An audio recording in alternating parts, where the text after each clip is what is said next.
What's up, everybody? Sober day number 157 here. I can't believe it. The days are ticking away.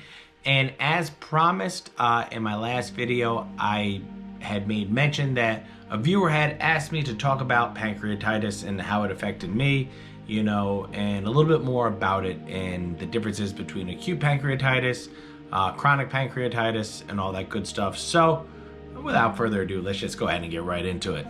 As before we do jump into it, if you haven't yet, hit that subscribe button, like this video, it helps out a lot, and feel free to share afterwards, after the video is over, if you really got something from it and you think it might be able to help somebody else out. So thank you guys so much, and like I said, let's just go ahead and get right into this. So let's first talk about acute pancreatitis. That's what I had. Now, come to find out, I had it 3 times.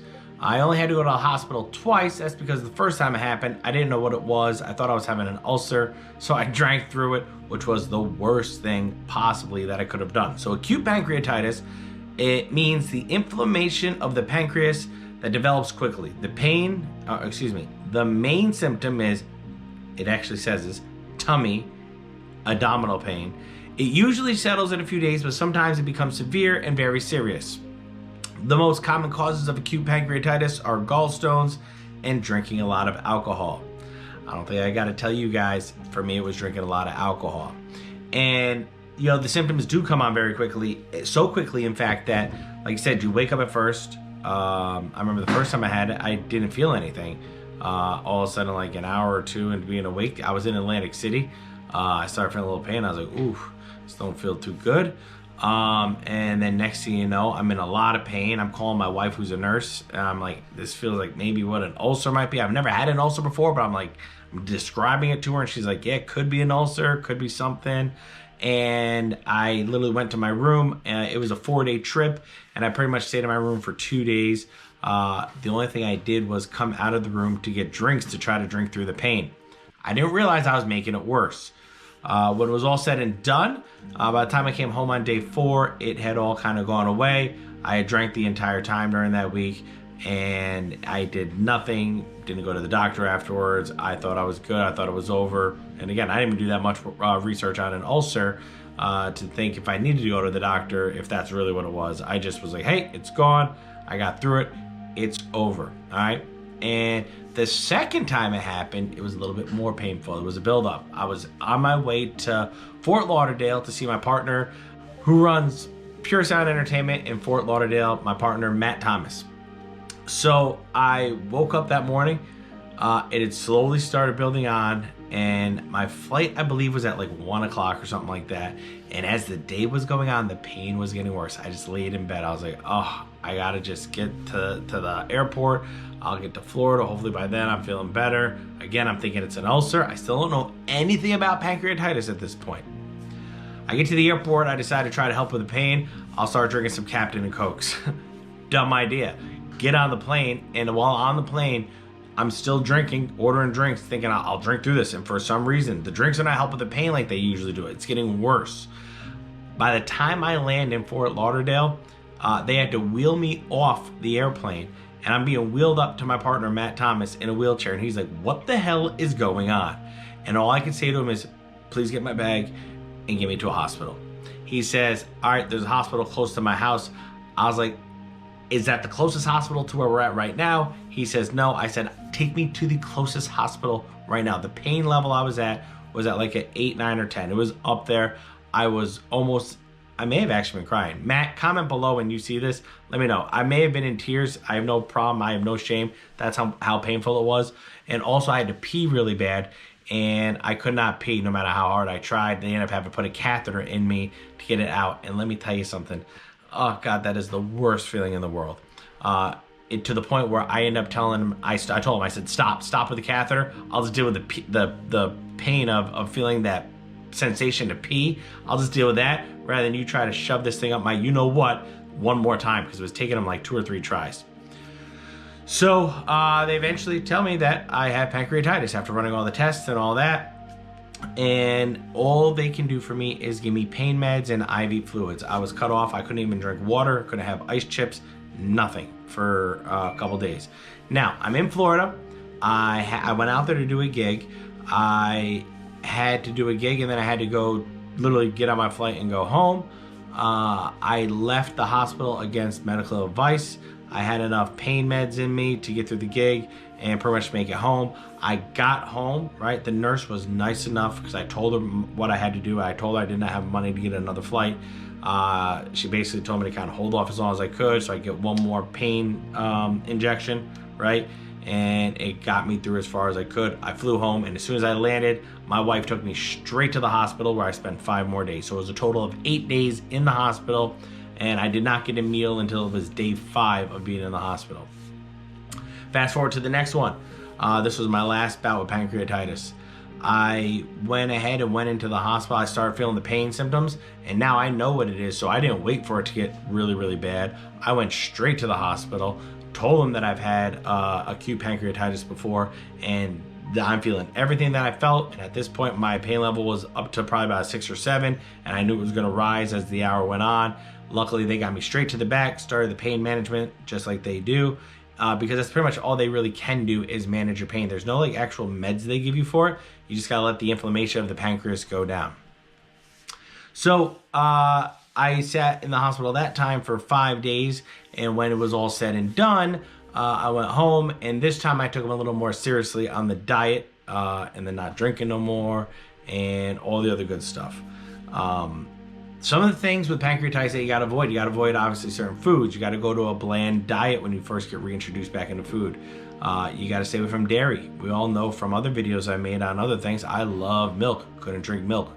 You got to avoid so many of these things because it takes your pancreas a good amount of time and your digestive system to reset itself to be normal. I was experiencing, not pain, but I was experiencing symptoms from the pancreatitis for, I believe, up to a month after each bout with it.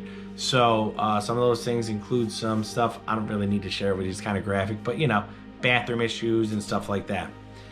So those are my bouts with pancreatitis. I had acute pancreatitis, and I was told by my personal physician that if I get it again, they're going to start classifying it as chronic pancreatitis. And now let me explain to you what that is.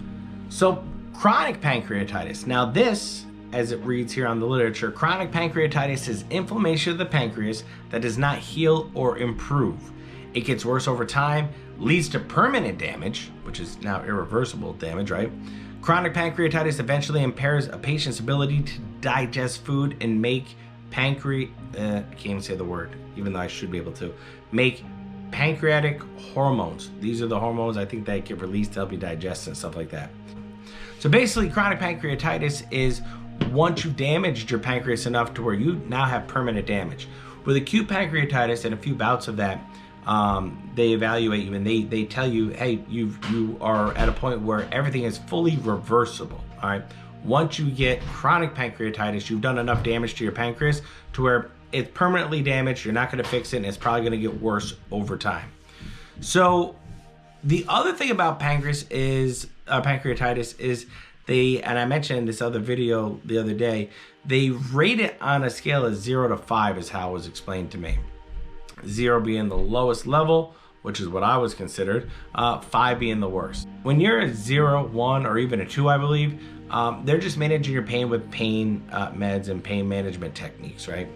When you start getting to the 3, 4s, and 5s, they start inducing comas because the pain is so severe that the only way to get you out of pain is to pretty much knock you out and put you to sleep. That's a scary thought. First of all, I don't ever want to be in a coma, let alone be in a coma because I was drinking too much. Think about that. Like, hey, I had to be in a coma because I just could not stop drinking. That's why, you know, for me this year when I decided to stop drinking, or excuse me, last year, I forgot it's 2021, you know, besides legal issues that had happened and besides my business and family and everything else, it's like being put in a coma, like literally knocking me out to where I cannot wake up on my own until you guys decide to let me out of a coma, not having that control over my own body, that scared the living bejesus out of me. And, you know, I don't know necessarily if when I got told that 0 to 5 thing is a thing that was at the hospital I was at, or if that is an industry thing. So somebody, if you do know the answer, please comment below and let us know. But yeah, that is my story of pancreatitis. That is what I know about pancreatitis. I do know this. I was so dumb that I thought when they first brought it up to me in the hospital, I thought they were talking about my appendix. And I was like, hey, my brother had his out. Can you just go ahead and take it out then? And they're like, no, what? Are you talking about your appendix? You can have your appendix removed. I was like, oh, nope, I feel like an idiot. So, guys, that's all I got on pancreatitis. Hopefully you learned a little something. If you're somebody who's feeling these symptoms, like who does drink, and you're feeling symptoms of slight pain right around here, right in this area, it feels like indigestion at first when it's very early on. And then you start to feel full, like you ate Thanksgiving dinner, like I said in my last video. And then it's a pain that is not getting better no matter what you take, because remember, it's starting to inflame. So nothing is helping it. You're starting to feel those things, trust me, take my advice, go straight to the hospital. Do not pass go, do not collect $200, go to the hospital, because you want to get that pain management, you want to get under your pain under control before it's so far out of control that you're playing catch up. That's something I even learned when I had my ankle surgeries. You know, pain management is best served when caught early, because they keep it down here. They don't got to go in excess to try to bring you back down. They can actually start with lower doses of medication and keep you there, because it's pain management, right? When you wait as long as I did, and when you're getting wheeled off an airplane because it's so bad, you know, they're starting when you're at your highest level of pain that you could possibly be at. It's hard to get that under control right away, and it is very uncomfortable. So again, my advice to you guys, if you're feeling pain right in here and you're an alcoholic, you know, chances are it's not an ulcer like I thought. Chances are you might be dealing with some pancreas issues or some digestive issues. Go to the hospital. Don't just make an appointment with your doctor's office. If you got insurance, go straight to the hospital. Get it looked at. Guys, thank you all so much. If you haven't yet, make sure you subscribe to the channel, like this video, and I'll see you guys on the next one. And listen, everybody's getting the vaccine now. We're almost there. We're going to be out doing fun things here. I can't wait. I'm so close. We're so close. So everybody, get that vaccine. You know, my wife's a nurse. She got hers. I didn't get mine yet, but so far she looks like she's doing okay. So I'm considering going and getting mine here real soon. So we'll see you guys next time. Thank y'all so much.